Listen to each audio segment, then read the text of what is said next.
This is the story of a man who changed the world with a razor blade and tape. Dickie Goodman discovered that he didn't have a talent for science in college and created an explosion in the school laboratory by accident. He then decided he wanted to be a singer. He then found out he wasn't the best singer. One day, he and his friend Buchanan decided to create a humorous record utilizing current songs as answers to a reporter's questions. This is John Cameron downtown. Pardon me, madam, would you tell our audience what would you do if the saucer were to land? Duck back in the alley! And now I believe we're about to hear the words of the first spaceman ever to land on Earth.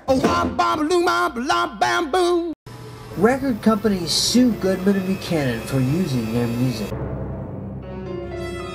Goodman and Buchanan reacted by releasing a record about the lawsuit.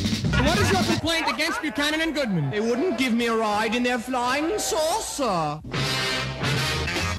The judge threw the case out of the court and ruled as long as they compensated the artists, Goodman and Buchanan could sample their music.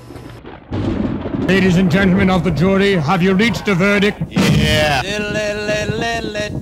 Yeah. We find them not guilty.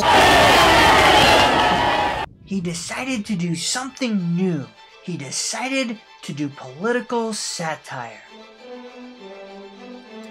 Buchanan was not up for political satire and left Goodman to go it alone.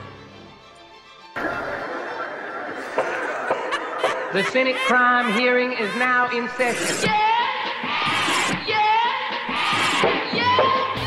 Tragedy soon struck when President John F. Kennedy was assassinated. Dickie Goodman decided to release a record of John F. Kennedy's best speeches. Executives complained that the record was inappropriate and took advantage of a tragedy. And so, my fellow Americans, ask not what your country can do for you. Ask what you can do for your country. It was a huge hit. When the country turned to war, Dickie Goodman left Fox to start his own company again. He wanted to take on the Vietnam War. DJs thought it was too controversial. People complained that he was making fun of a topic that was far too serious.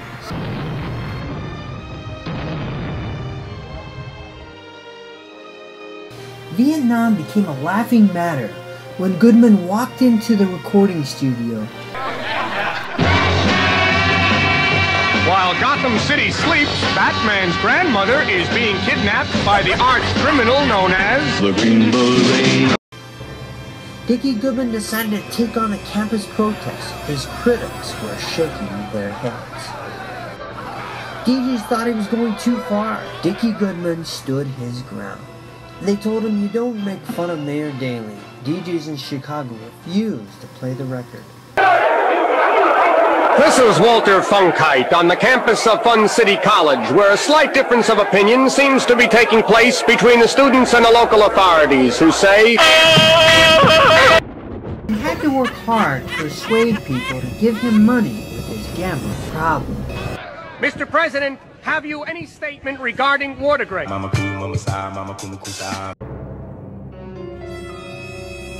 When Jaws was released into theaters, people began to be afraid of going into the ocean. I know sharks are stupid, but what did you think when you took that first bite? How sweet it is. He then decided to do a satire of E.T. We are here in the woods where an extraterrestrial has just been seen. Hey, E.T., what are you here for? Vacation all I ever wanted. The Empire has finally been defeated. Well, R2-D2, what do you have to say? People were reluctant to give him money, fearing that the money would simply go to the horse race. The music industry had changed the day the independent DJs was gone. The music industry had become oriented toward MTV, and their formats changed. He was able to take the records to DJs who would listen. He found DJs he knew who would play his records, and people laughed at the satire. I've just been handed a bulletin. The Russian secret weapon is out of control. Mr. Andropov, what are you going to do? Where's the rule and tax? Wait, secret weapon is heading right for me. Mr. President, say something.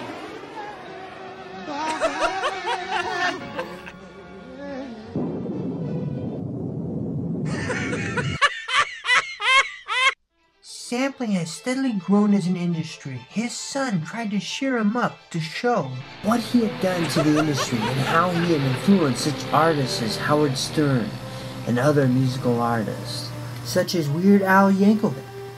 It was clear sampling had grown as an industry, and he was a pioneer in it. Sampling has shifted into popular music with such artists as Grandmaster Flash. One for the trouble, two for the time. Come on, girls, let's rock that. He didn't think anyone cared about his work anymore. He was also devastated by his wife leaving him. He decided to end his life. Dickie Goodman's mentor, Bill Ramal, encouraged John Goodman to pick up the mantle and see to it his father was remembered in the minds of people. His son John has kept his music and his style of music alive. His style of satire lives on in other artists like his son and Whimsical Will. John ended up following in his father's footsteps with his own break-in records.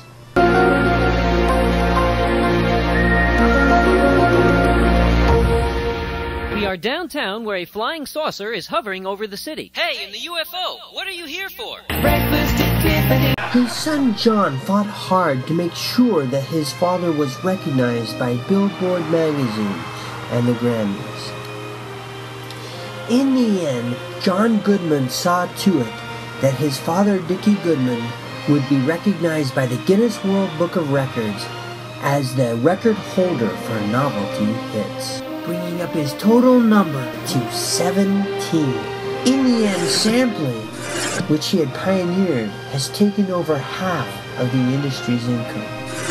His legacy lives on.